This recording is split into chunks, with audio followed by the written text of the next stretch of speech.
Hi there, my name is Moray. Welcome to Moray's Muse. This is our anti-AI generated history channel. Today we are talking about Trump's executive order, restoring truth and sanity to American history. Now this video might get me banned from America for a bit, and I really do enjoy going to LA. However, history is more important. We are going to be breaking down this executive order. And what does it mean for American history?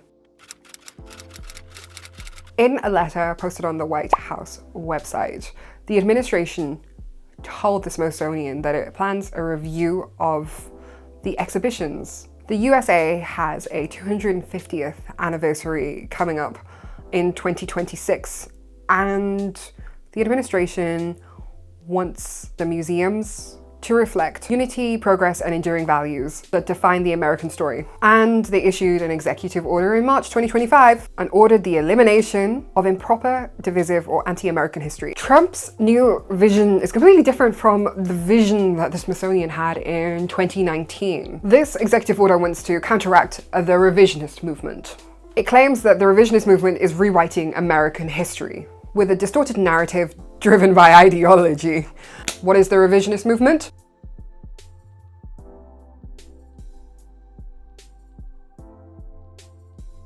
This revisionist movement that Trump wants to stop claims that the movement portrays the United States as inherently racist, sexist, oppressive, or otherwise flawed. And it criticizes the previous administration on things like the Independence National Historical Park, and obviously the Smithsonian. And it doesn't want any more statements from museums on things like white culture.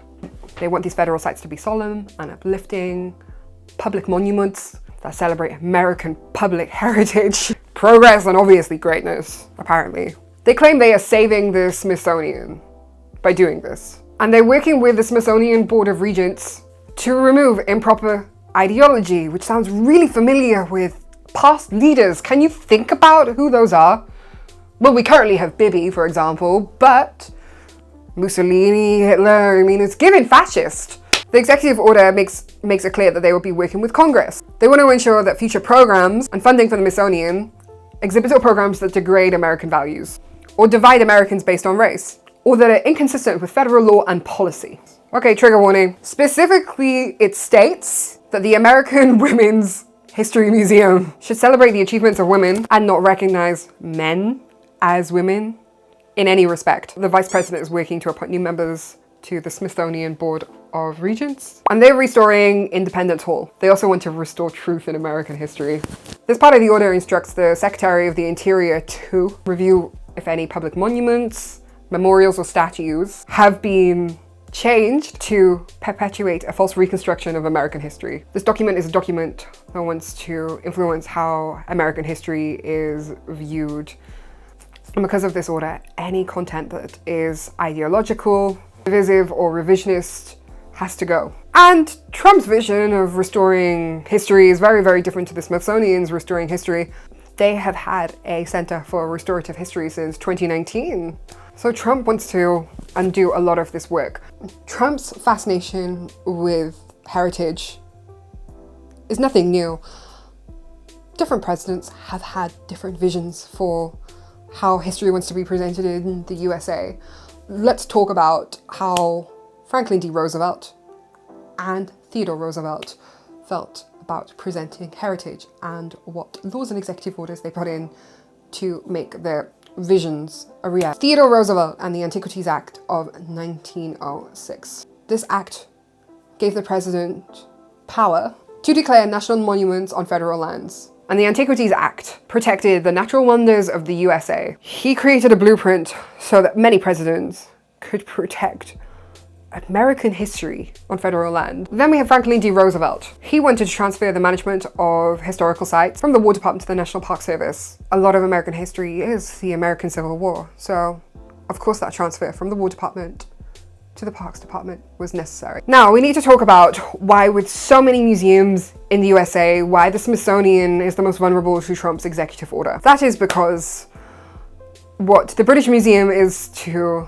us in the United Kingdom, the Smithsonian is America's equivalent aka it's entrenched in public funding and law. The Smithsonian itself is a unique entity with hybrid legal status. It was established by an Act of Congress, kind of like the Act of Parliament of the British Museum, but the Smithsonian's Act of Congress came into power in 1846, I believe. This Act of Congress executed a private bequest from British scientist James Smithson, and it has legally been defined as independent trust instrumentality of the United States, and it is not an executive branch agency. This legal status would appear to provide some legal protection from Trump's cronies doing anything. However, the Smithsonian is a dependent entity. It is vulnerable. The museum is reliant on federal money.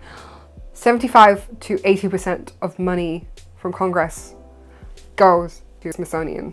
And Congress is not going to want to fund any programs or exhibits that go against their vision. The Smithsonian is governed by a Board of Regents, and because of the Board of Regents, the president has a direct influence on the Smithsonian. So Trump going for the Smithsonian is a move to exploit the Smithsonian's hybrid status. There will be a chilling effect though on heritage in the United States. Take for example the Native American Graves Protection and Repatriation Act and the National Museum of the American Indian Act. These are landmark laws that protect the history of the Native American population in the United States. And this executive order by Trump doesn't mention any kind of repatriation laws.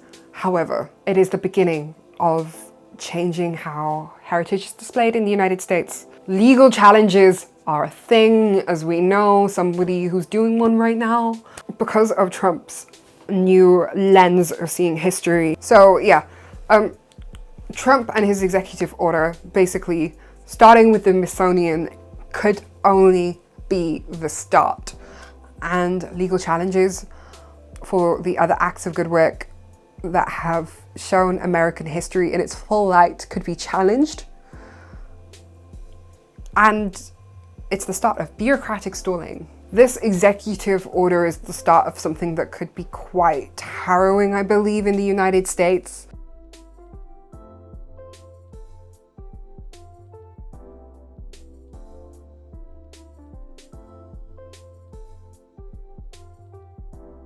Culture is one of the most important things to a human. And if you try and wipe out one's culture and heritage, that's really ugly, you know, that's really nasty stuff. In conclusion, I believe what is happening with executive order in the United States is very, very ugly. And it is the start of a movement of removing voices that are impartial. So, thank you for watching, and hi JD Vance!